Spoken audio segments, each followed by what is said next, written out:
Allora, rieccoci qua. Direttore, io stavo vedendo che le stime del Fondo Monetario Internazionale, aggiornate i primi di novembre, vedono la caduta del nostro PIL in modo drammatico, e lo stesso vale per il PIL veneto. Allora, un attimo collego il messaggio: se facciamo i bravi riusciremo a uscirne più forti di prima, siamo veneti e nulla ci ferma. Vabbè, speriamoci bene. Tendenza analoga appunto per il PIL veneto, visto da province, visto da Prometeia, inflessione del 10% nell'anno in corso rispetto al meno 10,6 delle previsioni del luglio scorso, però il PIL nazionale è meno 9,6. Come si spiega questo? Quindi andiamo peggio noi come regione rispetto alla media nazionale? Cos'è? Abbastanza facilmente a causa in parte dell'incidenza dei mercati internazionali e quindi dell'esportazione che su cui c'è stata un rallentamento, e poi per soprattutto la parte che riguarda il turismo. Infatti sul tema del turismo anche l'ufficio statistica della regione ha evidenziato come ci sia stato un calo degli arrivi del 60% tra gennaio ed agosto, confrontando l'anno attuale con il 2019. Quindi il 60% in meno degli arrivi e il 56% in meno delle presenze. È evidente che questo fattore ha inciso sulla previsione del PIL per il 2020 della nostra regione. Quindi il turismo ha un peso rilevante sostanzialmente, c'è poco da dire. Allora, infatti dopo vediamo i dati per area, per provincia anzi più che per territorio. Abbiamo a livello territoriale le tendenze sono, per quanto riguarda i saldi, positivi per Vicenza e Padova per la crescita anche occupazionale. Vicenza più 492, Padova più 486. Invece tutte le altre province sono dati negativi per quanto riguarda i posti di lavoro.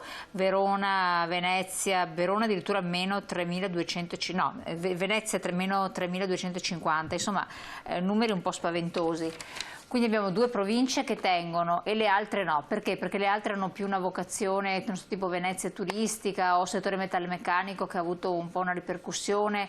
Padova e Vicenza no? Cosa è attribuibile a questo cambiamento? Diciamo che per quanto riguarda l'ultimo mese i dati sono quelli che lei ha riportato. Se noi guardiamo tutto il periodo da gennaio fino a ottobre, di fatto le province che hanno avuto una maggior sofferenza sono Verona e Venezia, legate al turismo e in parte all'agricoltura. E questo è stato il fattore principale che ha colpito in modo importante le due province di Verona e di Venezia. Direttore, l'elaborazione di tutti questi dati che voi fate, quindi tanti numeri, tanti settori, tante variabili, può aiutare, in che modo può aiutare nelle politiche attive del lavoro, in che modo può aiutare a elaborare dei progetti strategici a livello regionale, a livello nazionale? Quindi tanti dicono, vabbè, cosa serve sapere tutto questo e a quale finalità? Lei che ci lavora sempre con questi numeri, questi andamenti, questi grafici fluttuanti. Allora, il valore di queste informazioni, che per quanto riguarda la bussola sono di conoscenza di come sta andando il mercato del lavoro, se vogliamo dare una valutazione e quindi un aiuto alle politiche, dobbiamo mettere insieme anche altri dati. Nella nostra attività normale, in cui registriamo non solo le dinamiche occupazionali, ma anche le dinamiche legate alla partecipazione alle politiche attive, noi siamo in grado di fornire alla Regione, che definisce le politiche, quali sono le misure più efficaci, più efficienti, quelle che funzionano meglio. Non è un caso che in questo momento Garanzia Giovani e l'Assegno per il Lavoro rappresentino due politiche su cui la Regione Veneto ha puntato molto e che danno un risultato interessante dal punto di vista dell'occupazione dei partecipanti.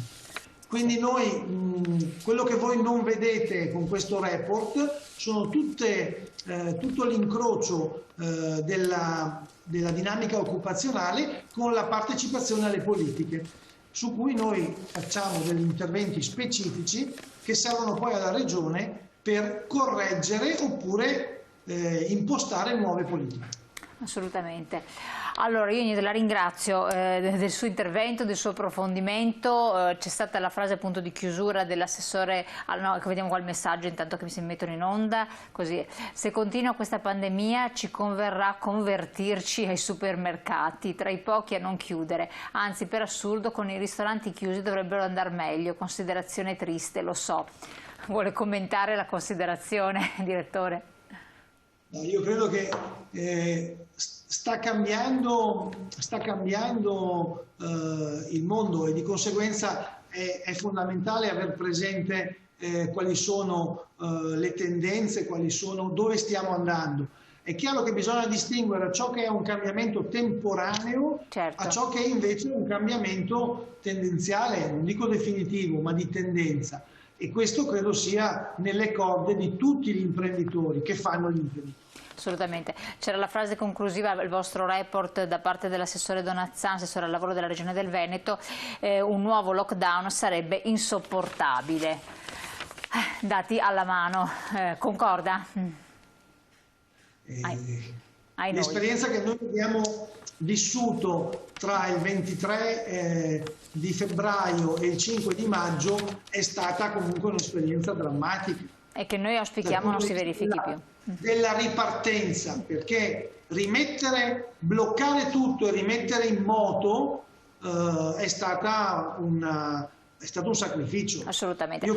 Probabilmente si poteva fare diversamente, oggi lo stiamo capendo, lo stiamo sperimentando, certamente l'effetto è stato devastante. Ecco, detto questo non commentiamo nulla, lasciamo così in sospeso. Io la ringrazio, direttore, spero di riaggiornarmi con lei magari anche in presenza se sarà possibile. Le auguro buon lavoro naturalmente da Veneto Lavoro, dalla sua sede di Veneto Lavoro. Grazie a voi telespettatori e come sempre scriveteci per avere tutte le informazioni. Grazie. Grazie a voi, arrivederci.